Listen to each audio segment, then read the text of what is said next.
All right, we now move to the ESPN, the worldwide leader in sports, getting probably more attention than they want to over things that are not directly on the field of competition. They got some internal issues they're currently working through with two of their prominent media figures in Rachel Nichols and Maria Taylor. The New York Times had a story leak a few days ago about comments Rachel Nichols made in the NBA bubble last year in regards to ESPN and their push for more diversity, more inclusion, all these wonderful things, which it would seem that Rachel Nichols is a proponent of. But she also, let's see, here we have the comments. So I wish Maria Taylor all the success in the world. She covers football, covers basketball. If you need to give her more things to do because you are feeling pressure about your crappy long-time record on diversity, talking about ESPN, which by the way, I know personally from the female side of it, like go for it. Just find it somewhere else. You are not going to find it from me or taking my thing away. And so we have this uproar now. We also have Nichols was the NBA Finals sideline reporter. She was replaced on that duty last night by Malika Andrews. As far as I know, she's still hosting her show, The Jump, which airs at 3 p.m. Eastern Standard, I believe. But that's kind of where we are. Drink. What do you make of all this? I, I want you to do something for me. Hey, when you go to work tomorrow, hey, can you get in touch with the Sergeant Major of the Marine Corps and tell him, hey, you can miss me with all that diversity stuff. I ain't got time for that. Don't bring it over here. You know what I'm saying? I wish that guy the best, but don't bring that crap over here. I'ma holler at you. You know what I'm saying? And just tell me how that work out for you. Tell me if he likes it, if he cooperates. Move a couple of things around just for you, just for your Yeah. personal, Right. recommendation. Mm-hmm. Look, I don't know what the hell Rachel Nixon. I know she make a pretty good living. I don't know what she's out here smoking or using, but here's the deal.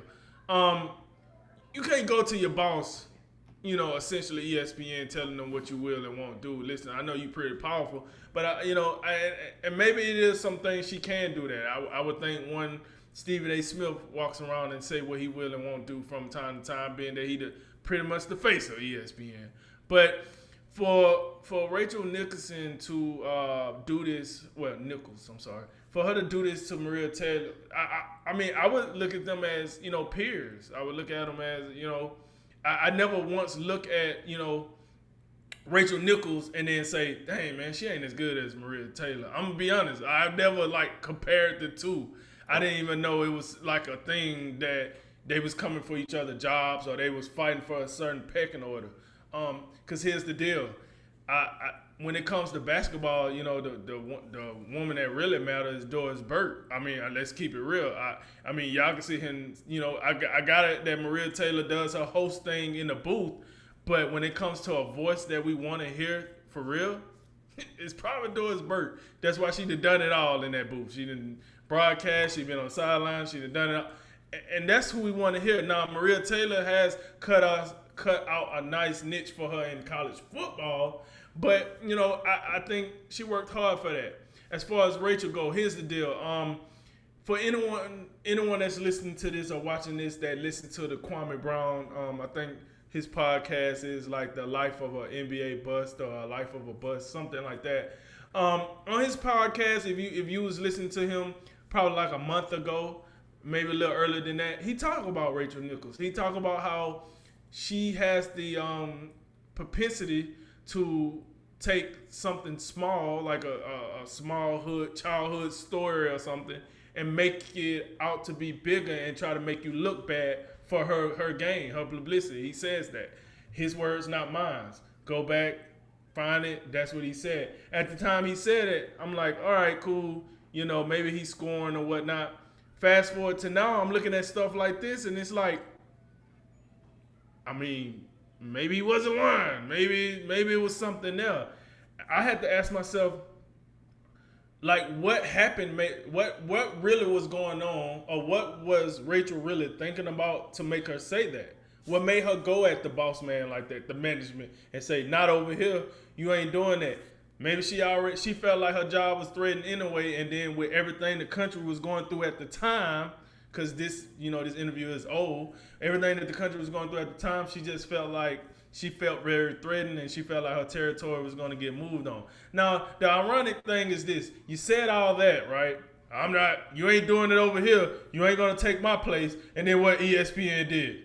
Oh yeah, hey, hold my broadcasting spot, and they went on and took care of that. All right.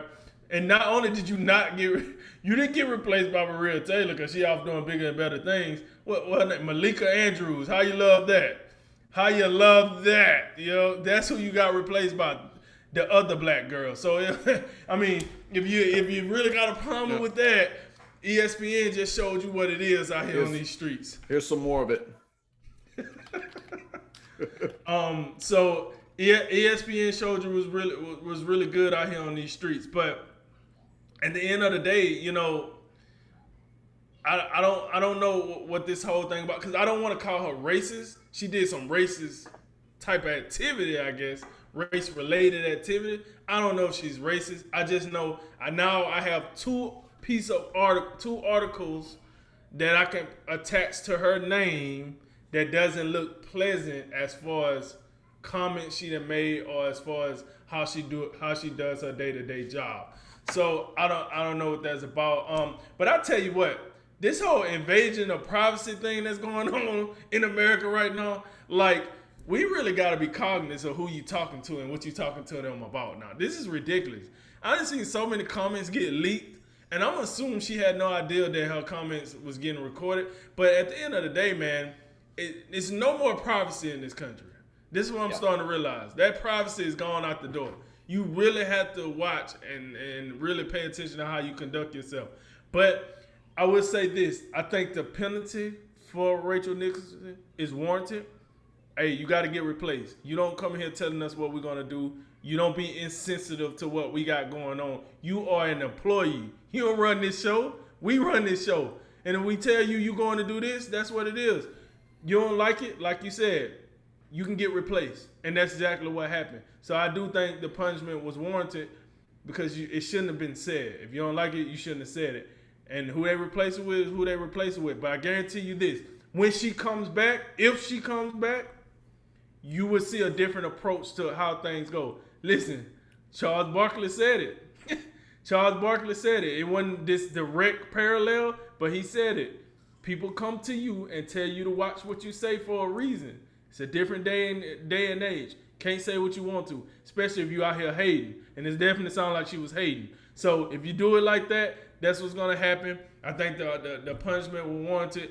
But I don't think this is the last time we'll see Rachel Nichols. I think she's a good enough talent to where we'll see her pop back up again. But I think everything that happened is warranted. Let's not leave out the fact that that's the type of culture we're now creating for ourselves. That's why part of the reason Charles Barkley is leaving TNT in a couple of years. At least that's what he said in that interview. But I think I'm looking at the content of what Rachel Nichols said, and maybe I'm missing something. But I think I don't find anything necessarily racist in it. I think the overarching point, which is it's easy to get lost in this hypersensitive society where we increasingly focus on race, which is dangerous. But the problem it seems like she has is, we seem to be moving away from a society where we advance based on merit and who is the best fit for the job, to a society where now we have to meet certain diversity quotas just for the sake of diversity. I got somewhat of a problem with that. I don't necessarily want to live in a society where, just based on how I look and how I belong to the quote unquote privilege or majority and all that I should be necessarily passed over for something just so a corporation can check the diversity box. I think that's something that I'm not really going to be for. Now, of course, the issue here is Rachel Nichols, as far as I can tell, she's been the biggest telling us all that we got to be inclusive, we got to be diverse, we got to be, all these different things. And then, of course, the minute, you're looked to and you have to step aside for, whatever reason, because the company wants to go a different route. Now you don't feel so good about it, huh? Which is pretty interesting. This is totally unrelated, has nothing to do with this. But I think of Steve Nash all the time lately because of this. Because Steve Nash got the job, and we were just, I know at least me, I was kind of scratching my head, talking about, well, wait a minute, this is kind of odd. I didn't see this coming. And Steve Nash, about like 3 minutes, he ain't even had time to get his tie ready for the press conference, and he's already telling us about, what, well, I want to do more for you know diversity in the coaching ranks and getting more uh, black head coaches hired. Well, you just, they ain't but 30 jobs, Steve, and you just took one of them. So you can't tell me that, hey, I'm all about getting them hired, and but now I have the job, and it just, you can't tell me you're pro diversity and then you just took the job. Get out the way, and if you really want diversity, let somebody else have the job. But you wanted that job. So to me, I don't think this is necessarily uncommon, and that people necessarily, when it comes to something they want and their well-being, their livelihood, and their position at a given company, they feel a little bit differently about these things, because now they have to step aside for something that maybe they not 100% completely sold on. I mean, I don't think it's necessarily right for us to choose someone for a job based on how they look. And I'm not saying that's what ESPN is doing, but that seems to be what Rachel Nichols thinks ESPN is doing. And of course, you had, the day after that the audio was leaked, you had her come out and she had gave this big apology, and then the day after she don't have a sideline job. And I think there's real questions moving forward about whether she'll be at the network. I'm just pulling up something from the USA Today. So, You know, Jay, I got a question for you. So, mm-hmm. what exactly did she apologize for then? I'm guessing, I didn't view the apology, but I'm guessing what it amounted to was sorry for coming at the company, and indirectly coming at Maria Taylor, and just I don't there's the reason this is a story, as you say, is because there's no such thing as privacy. Anything subject to be recorded. That's why you got to be pretty careful about what you say. And judging by where she was, she probably should have known that they had the recording. I don't know. Maybe she didn't know, but that's why this is a story. If there's no recording device, this is a non-story. And she's I would get, I don't know for a fact, but I'm guessing she's only sorry because this is public. You know as well as I do. Things that we say in private, we necessarily wouldn't come out and spout all over the national airwaves.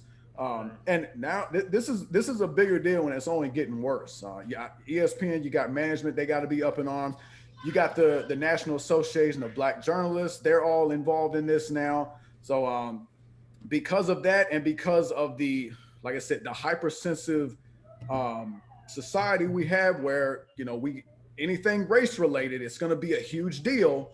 I'm not sure. I know originally she was going to remain in place at the jump, keep doing that, but you see how it works, and this happens across society. One thing happens that the quote unquote woke mob doesn't like, or whatever you're saying. People apologize for it, and oftentimes that doesn't do a bit of good. You're going to be out of here. So I don't think we've seen the last of it. It appears that the National Association of Black Journalists, they want a meeting with Disney and all that. I got, if this continues, just based on what I'm reading right now, if this continues the way it goes, she's going to be out of here. And it's unfortunate because, much like anything else, I don't think one thing that someone says should define someone's career or their character. But unfortunately, that's kind of where we're at in society.